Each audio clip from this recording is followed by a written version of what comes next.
BRINK takes place on the Ark. It's an immense artificial floating city at sea, built as part of a contemporary green vision, but now existing in 2045, and having lost contact about 20 years beforehand with the rest of the Earth, it exists in complete isolation, with what were originally sustainable resources now in limited supply.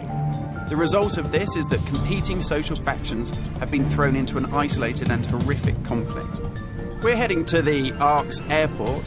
This was the original location that celebrities flew in and out of and had their photo opportunities, but it's also, because it's been deserted and disused for 20 years, the ideal location for me to show you a couple of the game's features in the absence of any enemies.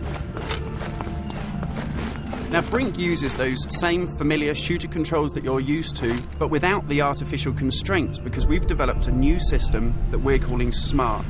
It stands for Smooth Movement Across Random Terrain. If you walk up to something that's an obstacle, just as you would do in any other shooter, you'll stop.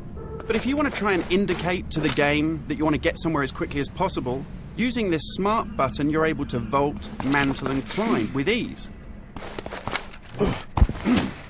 And this is a cool system for helping you navigate through the game, but it's not an autopilot. You don't enter a canned animation that you can't get out of. It's great for advanced players too. If you're approaching an obstacle, like a security sensor, and you want to make it through that obstacle without perhaps alerting the enemy to your presence, you could just look up, and you'll mantle up and over that automatically.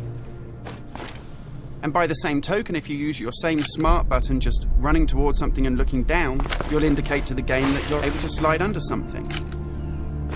And this is really important because in BRINK, we want you to be able to make tactical decisions about where you go and how you play. It's not a rail shooter where you're on a kind of minecart witnessing canned cinematics. And that's important too, because in BRINK, irrespective of whether you play offline or online, you can create a cool identity for yourself that really reflects how you want to play the game. So in BRINK, you take on a combat role that suits your preferred playing style, whether you're on the front line attacking the enemy or perhaps at the rear doing support. You'll take part in military objectives as part of a coordinated squad.